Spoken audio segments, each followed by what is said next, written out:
30 minutes ago, there was nothing unusual about this coastal city.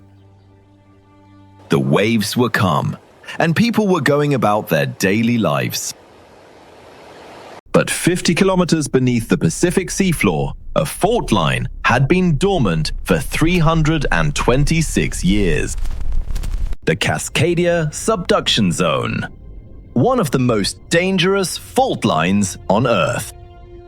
According to the USGS, there is a 37% probability that this fault will produce a magnitude 8.0 or greater earthquake within the next 50 years.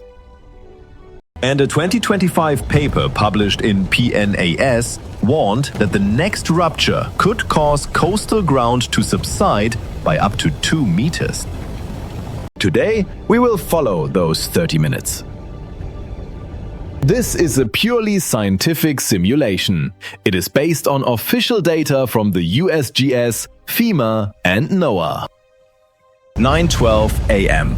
A signal originates from the Pacific seafloor. From Northern California to British Columbia, Canada, a 1,000-kilometer-long fault ruptures all at once. Magnitude 9.0. The energy of 32,000 Hiroshima atomic bombs is released simultaneously. The entire planet trembles. Seismographs in Chile, on the opposite side of the Earth, record this moment. But this earthquake does not end. The shaking continues for 4 to 6 minutes. A typical earthquake lasts 10 to 30 seconds. This is destruction on an entirely different scale. While the prolonged shaking continues, the ground along the Oregon coast suddenly sinks by 1.5 meters. The land itself tilts toward the Pacific. The inland is no exception.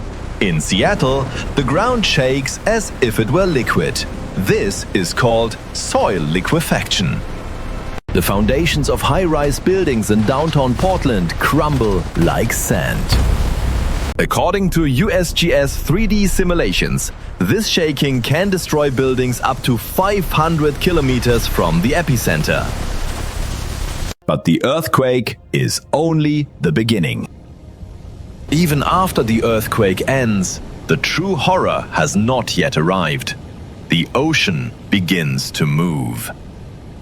The moment the earthquake tore open the seafloor, hundreds of kilometers of seawater surged vertically upward. The sea surface rises like a dome, and energy radiates in every direction. The speed of this wave is 800 kilometers per hour. It races toward the coast at the speed of an aircraft. But just before the massive wave arrives, the ocean actually recedes first. The water on the beach suddenly drains away, exposing hundreds of meters of seafloor. This is the most deadly warning sign of a tsunami. Yet, as confirmed in the 2011 Tohoku disaster in Japan, many people interpret this signal with curiosity. According to NOAA's official warning data, the tsunami arrival time for some areas of the Oregon coast is just 15 minutes.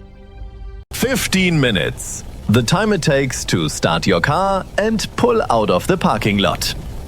15 minutes after the earthquake, the coast of Lincoln City, Oregon. The first wave approaches. The wave height reaches up to 30 meters in certain terrain.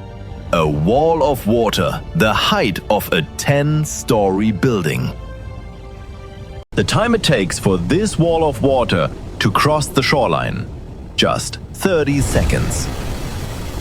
If you were on the Oregon coast right now, where would you go within those 30 minutes? Let us know in the comments. A tsunami is not a simple wave. It is an entire mass of seawater, kilometers thick, moving onto land. Cars, buildings, trees, everything is swallowed by the massive wall of water. 97.4% of buildings within 3 kilometers of the coast suffer structural collapse or complete inundation. These are FEMA scenario figures. Lincoln City, Cannon Beach, Rockaway Beach. These cities no longer exist on the map. And the water does not stop. It advances inland at 45 kilometers per hour. 20 minutes after the earthquake, the tsunami reaches more than 5 kilometers inland from the coast. Water reverses up river estuaries. It surges up the Columbia River toward Portland. In that very Portland, the earthquake shaking has not even stopped yet. FEMA's report predicts that 85,000 buildings in Portland alone will suffer severe structural damage. Survivable high ground is 30 meters above sea level from the coast. In some coastal cities, there are only 3 evacuation points. Portland's bridges have already lost function. Soil liquefaction causes mud to erupt onto roads, and ruptured fire mains ignite fires throughout the city. Earthquake, tsunami, fire. 3 disasters unfold simultaneously. Scientists call this a cascading disaster. And at the end of this chain, the worst link remains. The 6-mile energy infrastructure hub on the outskirts of Portland. This zone holds 90% of Oregon's fuel supply. Jet fuel, gasoline, natural gas, all of it. The moment the pipes rupture, flames spread across the entire city. Fire trucks have already been stranded on the roads. 30 minutes after the earthquake. It is over. The tsunami's first wave has completely engulfed the coast. But the true horror is that this is not the end. A second and third wave, more powerful than the first, arrive at intervals of tens of minutes. This cycle repeats for hours. FEMA's official estimates: 13,000 tsunami deaths, 1,100 direct earthquake deaths, 27,000 injured. However, this is the best-case scenario, assuming a daytime occurrence. If it occurs at night, residents asleep and unaware of the warnings fail to evacuate. The death toll increases by tens of times. 440,000 residential buildings are damaged, of which 24,000 completely collapse. These are FEMA simulation figures. 21,600 households lose their homes. Communication networks are severed and the power grid is paralyzed. All of Oregon and Washington are plunged into darkness. Road collapses prevent rescue teams from even reaching the affected areas. Isolated coastal residents must wait days for rescue. In this state, 37,000 people simultaneously require emergency medical treatment. Only 18% of Portland's hospitals have adequate seismic design. The rest have already lost function. And the shockwave of this catastrophe crosses the Pacific. 11 hours after the earthquake, the tsunami reaches the coast of Japan. The exact same thing happened 326 years ago. On January 26, 1700, this fault ruptured in the same manner. Records of that day survive in Japanese historical documents. They say waves of unknown origin arrived in the middle of the night. But there is one critical difference. In 1700, the coastal population was only a few thousand. Now, 400,000 people live in the tsunami danger zone of Oregon and Washington.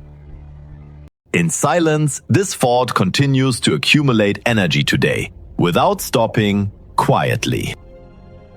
This video is not meant to cause fear. The data clearly exists and preparation is possible.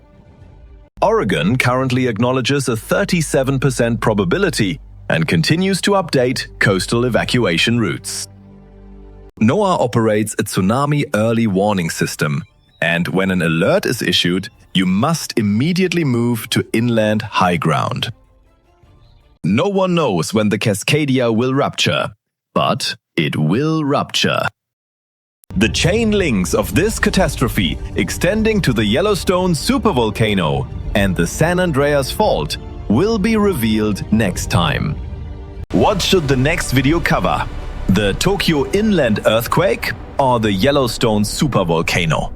Let us know in the comments. This has been Earth Signal.